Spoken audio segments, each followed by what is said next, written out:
Bonjour Jessica Viscar.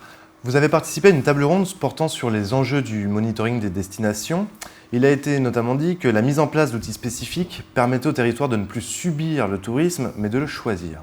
Alors ma question est simple, qu'est-ce qu'un tourisme subi et qu'est-ce qu'un tourisme choisi ? Simple, pas si simple comme question. Quand on parle de tourisme subi, c'est un tourisme que l'on ne va pas réussir à maîtriser, où on ne va pas du tout orienter la clientèle que l'on va vouloir, ou pouvoir tout du moins accueillir sur le territoire. À l'inverse, le tourisme choisi, c'est quand on peut mettre en place des politiques touristiques qui permettent d'infléchir la fréquentation que l'on a sur notre territoire, les touristes que l'on accueille, les touristes que l'on fait venir sur notre territoire. Vous avez des exemples concrets de régions qui subissent le tourisme ou qui arrivent particulièrement à choisir leur tourisme ?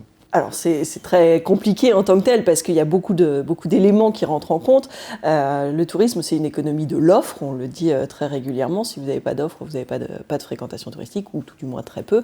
Et s'il y a des choses qui se créent, selon leur envergure, elles peuvent dévier des flux. Quand on pense par exemple au Center Park, sur des territoires où il n'y a absolument pas de fréquentation, qui peuvent faire venir des masses de personnes et devenir des destinations majeures avec juste un équipement structural. Alors ça, c'est forcément l'exemple macro-caricatural du tourisme, mais en fin de compte, selon comment se structure le tourisme, on peut faire venir des clientèles. En Bretagne, par exemple, il y a eu tout un travail qui a été fait autour de la structuration, de la mise en tourisme du canal de Nantes à Brest, donc en centre-Bretagne.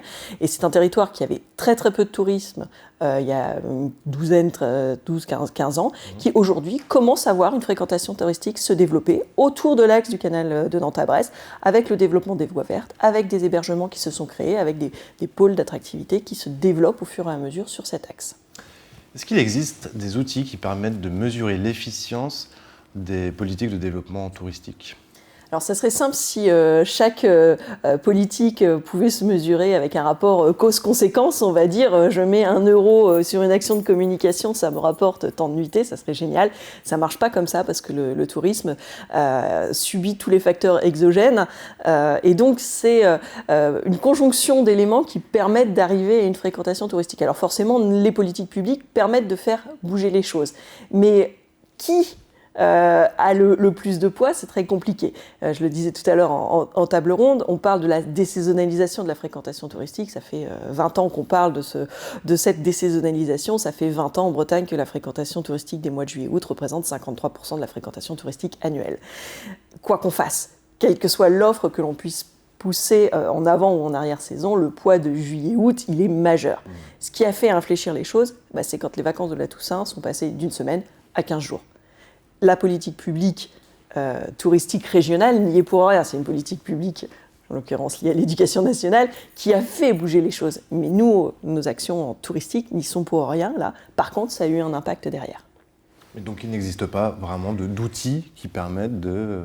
On va consolider de multiples éclairages, on va avoir des faisceaux de preuves qui nous permettent de dire ça a plutôt marché ou ça a plutôt pas marché. Typiquement, si je reprends l'exemple des canaux, le fait qu'il y ait une fréquentation aujourd'hui en centre-Bretagne qu'il n'y avait pas il y a 10 ans parce qu'il y a eu une structuration, là on a pu mesurer la progression de la fréquentation sur l'intérieur. Du coup, il faut attendre plusieurs mois, voire plusieurs années pour vraiment se rendre compte de l'impact.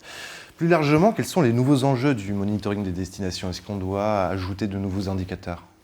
Alors, il y a certainement des indicateurs à ajouter, d'autres à repenser. Le secteur, on est tous assez indépendants entre les acteurs, entre les territoires. Et on ne peut pas s'auto-regarder le nombril quand on fait du monitoring de la destination. Dire qu'on a 80% de touristes qui sont satisfaits sur notre territoire, c'est très bien, sauf que si tout le monde est à 90, il est urgent de faire quelque chose.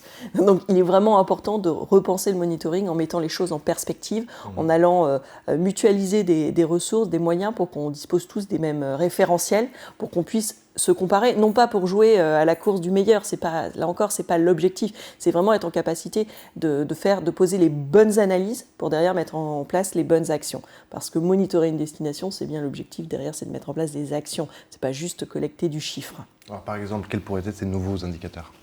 Typiquement, on pourrait davantage s'intéresser peut-être à la perception de l'habitant qui peut des fois subir le tourisme, il n'est pas toujours voulu, et selon les territoires, sa perception du tourisme, de l'intérêt du tourisme ne va pas être le même.